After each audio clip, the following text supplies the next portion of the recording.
दोस्तों, हम अपनी रोजमर्रा की जिंदगी में बिना कुछ सोचे समझे बहुत सी चीजों का इस्तेमाल करते हैं और बहुत सी चीजों का सेवन भी करते हैं। लेकिन दोस्तों, क्या आपने कभी सोचा है कि वो दूध का पैकेट जो आपके घर पर सुबह सुबह आता है, या फिर वो जैम जिसे आप अपने ब्रेड पर लगाकर अपने टिफिन में लेकर जाते हैं, या फिर वह पिज्जा जिसे आप बड़े ही चाव से खाते हैं और रोज सुबह उठकर जिससे आप ब्रश करते हैं वह टूथब्रश, इन सभी चीजों को बनाया कैसे जाता है? तो चिंता करने की बात नहीं, क्योंकि आज की वीडियो में हम आपको इन सभी प्रोडक्ट्स की मैन्युफैक्चरिंग के बारे में बताने वाले हैं और आपको दिखाएंगे कि आखिरकार फैक्ट्री में इनकी प्रोसेसिंग कैसे की जाती है। इसीलिए वीडियो को अंत तक जरूर देखिएगा, क्योंकि यह वीडियो काफी ज्यादा मजेदार होने वाला है।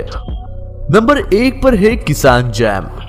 किसान जैम तो बचपन में लगभग सभी ने खाया होगा और ये बच्चों को बहुत पसंद भी होता है। मगर दोस्तों, क्या आप जानते हैं कि इन्हें फैक्ट्री में कैसे बनाया जाता है?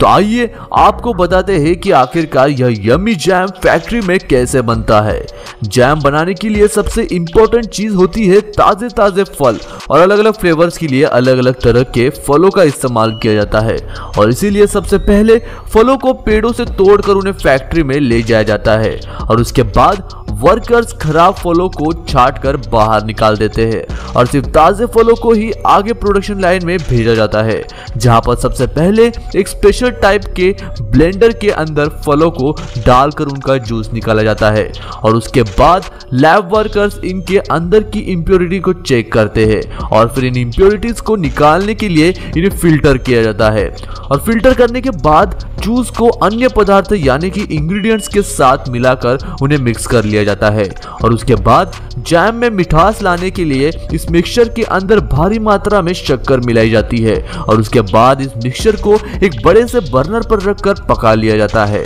और इन्हें तब तक पकाया जाता है जब तक यह पेस्ट एकदम गाढ़ा न हो जाए। और जब मिक्सर गाढ़ा हो जाता है तो इन्हें कुछ देर ठंडा होने के लिए रख दिया जाता है और फिर जैम बनकर पूरी तरह से तैयार हो जाता है, जिसे आगे पैकेजिंग लाइन में भेजा जाता है, जहां पर जैम को बोतल में भरकर उन्हें पैक कर लिया जाता है और उसके बाद कंपनियां बोतल पर अपने ब्रांड का स्टिकर लगाकर उन्हें मार्केट में भेज देती है।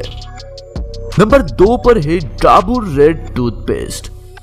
हम सब सुबह उठकर एक काम बिना भूले करते हैं और वह है दांतों को ब्रश करने का, और वह हम इसीलिए करते हैं ताकि हमारे दांत एकदम चमकदार और मजबूत रहे। और आपको बता दें कि हमारे देश में डाबर लाल दंत मंजन का इस्तेमाल लोग सदियों से करते आ रहे हैं। लेकिन क्या आप जानते हैं कि यह टूथपेस्ट कैसे बनता है?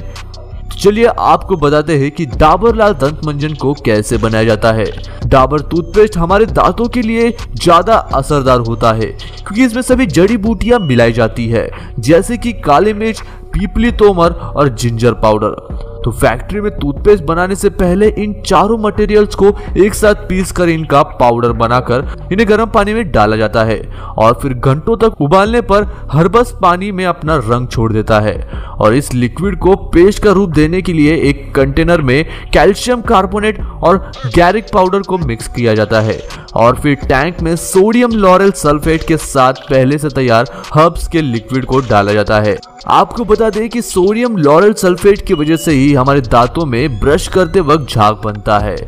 अब सारी चीजें इस मिक्सचर में डालने के बाद यह मिक्सचर इन्हें अच्छी तरह से मिक्स कर देता है और टूथपेस्ट बनकर तैयार हो जाता है और फिर काम शुरू होता है इन्हें पैक करने का। एक ऑटोमेटिक फिलिंग मशीन टूथपेस्ट को ट्यूब में बड़ी ही तेजी से भर देती है और फिर ट्यूब के पिछले खुले हिस्से को भी सील कर दिया जाता है और फिर इन्हें एक कागज के पैकेट में पैक कर दिया जाता है। नंबर 3 पर है अमूल पैकेट मिल्क। दोस्तों, पैकेट मिल्क का इस्तेमाल ज्यादातर तो शहरों के लोग करते हैं क्योंकि शहर में तबेले का दूध मिलना बड़ा ही मुश्किल होता है। लेकिन दोस्तों, क्या आप जानते हैं कि पैकेट वाले दूध में क्या क्या मिलाया जाता है और क्या वह इंग्रेडिएंट्स जो इनमें मिलाए जाते हैं वो आपकी सेहत के लिए अच्छे होते भी है या नहीं? तो आइए आपको बताते हैं कि पैकेट वाला दूध कैसे बनाया जाता है। इसे बनाने के लिए सबसे पहले डेयरी फार्म्स में दूध को कलेक्ट किया जाता है और उसके बाद कलेक्ट किए हुए दूध को एक कंटेनर में भर के फैक्ट्री में भेजा जाता है। और जब दूध फैक्ट्री में पहुंचता है तो सबसे पहले दूध का सैंपल लेकर उनकी टेस्टिंग की जाती है और उसके बाद अच्छी क्वालिटी वाले दूध को फैक्ट्री में लगे पाइपलाइंस में भेजा जाता है और उसके बाद एक बार फिर से पैरामीटर के हिसाब से दूध की जांच की जाती है और जांच करने के बाद इन्हें टैंक से निकालकर एक रोटर मशीन में डाला जाता है और यह रोटर मशीन दूध को फिल्टर करने का काम करती है और फिल्ट्रेशन के बाद दूध को पैस्चराइजेशन प्रोसेस में डाला जाता है। और आपको बता दें कि इस प्रोसेस में दूध में मौजूद सभी बैक्टीरिया मर जाते हैं और दूध पूरी तरह से शुद्ध हो जाता है। और दोस्तों यह प्रोसेस बहुत ही सिंपल होता है। इसमें सिर्फ दूध को 72.5 डिग्री पर गर्म किया जाता है और फिर उन्हें रूम टेम्परेचर पर रखकर ठंडा कर लिया जाता है और फिर से एक मशीन में डाला जाता है जो दूध पर प्रेशर लगाती है ताकि दूध क्रीम बन सके और फिर इस फिल्टर दूध को एक बड़े से कंटेनर में भर लिया जाता है और उसके साथ साथ साइड में दूध के पैकेट को बनाने का काम भी चालू किया जाता है। और जब पैकेट बन जाता है तो नोजल मशीन के जरिए दूध को पैकेट में भर दिया जाता है और इस तरह से पैकेट वाला दूध बनकर तैयार हो जाता है। नंबर 4 पर है रस्क। चाय हो और चाय के साथ टोस्ट हो तो फिर चाय का मजा ही कुछ और होता है। लेकिन दोस्तों क्या आप जानते हैं कि इसे फैक्ट्री में कैसे बनाया जाता है? तो आइए देखते हैं कि टोस्ट कैसे बनाए जाते हैं। इसको बनाने के लिए बहुत से इंग्रेडिएंट्स जैसे कि मैदा, शुगर, ईस्ट को सही मात्रा में एक साथ ब्लेंडर में डालकर अच्छे से मिक्स किया जाता है और मिक्स होने पर यह मिक्सचर आटे का रूप ले लेता है और मिक्सिंग के बाद मोल्डिंग प्रोसेस की शुरुआत की जाती है जिसमें गूंदे हुए आटे को मोल्ड्स में डालकर उन्हें अच्छे से बेक करने के लिए बेकिंग सेक्शन में भेजा जाता है जहां पर बेकिंग की वजह से आटे का मिक्सचर ब्रेड का रूप ले लेता है और यह ब्रेड काफी सॉफ्ट होता है और इसीलिए इसे एक दिन तक ऐसे ही रखा जाता है और फिर अगले दिन इस ब्रेड को स्लाइसिंग मशीन में डालकर उनको एक प्रॉपर शेप में कट किया जाता है और जब कटिंग हो जाती है तो फिर वर्कर्स हाथों से ब्रेड की सभी स्लाइसेस को एक ट्रे में जमाने का काम करते हैं और जब यह काम पूरा हो जाता है तो फिर से ट्रे को दोबारा ट्रॉली में लोड करके बेकिंग के लिए भेजा जाता है जहां पर उन्हें 90 डिग्री सेल्सियस पर 10 मिनट तक बेक किया जाता है और जब यह अच्छी तरह से बेक हो जाते हैं तब इन्हें कुछ देर तक ठंडा होने के लिए रख दिया जाता है और इस तरह से टोस्ट बनकर तैयार हो जाता है जिसे कन्वेयर बेल्ट पर डालकर पैकेजिंग सेक्शन में भेजा जाता है जहां पर टोस्ट को पैकेट में पैक करके मार्केट में भेज दिया जाता है। नंबर 5 पर है मस्टर्ड ऑयल यानी कि कच्ची घनी।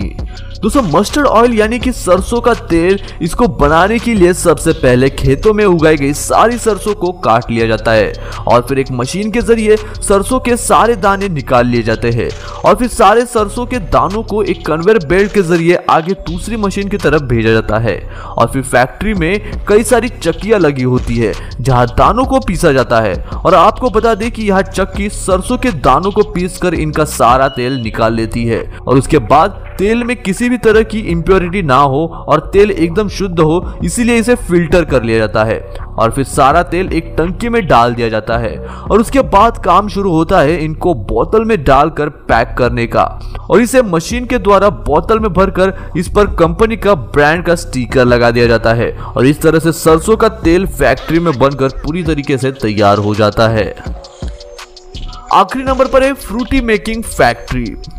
फ्रूटी बनाने के लिए सबसे पहले आम को पेड़ों से तोड़कर फैक्ट्री में लाया जाता है और फिर आमों को पकने के लिए एक चेंबर में छोड़ दिया जाता है और जब यह आम पककर तैयार हो जाते हैं तो फिर इन्हें एक पानी के टंकी में डाला जाता है और इसे अच्छे से साफ कर लिया जाता है और उसके बाद एक कन्वेयर बेल्ट में डालकर वर्कर्स द्वारा इन आमों की कटाई की जाती है और इन्हें एक मशीन में डालकर इनके छिलके गुठलियों को निकाल लिया जाता है और उसके बाद उन्हें एक मशीन में डाला जाता है और फिर यह मशीन आम का जूस बड़ी आसानी से निकाल देती है और उसके बाद आम के जूस के अंदर मैंगो पल्प, पानी, चीनी और साइट्रिक एसिड डालकर एक मिक्सर में मिक्स किया जाता है और उसके बाद फ्रूटी बनकर तैयार हो जाती है और फिर काम शुरू होता है फ्रूटी को बोतल में डालने का जो कि एक मशीन के जरिए किया जाता है और जब फ्रूटी बोतल में भर जाती है तो कंपनी उस पर अपना ब्रांड का स्टिकर लगा देती है और उन्हें मार्केट में बेचने के लिए भेज देती है।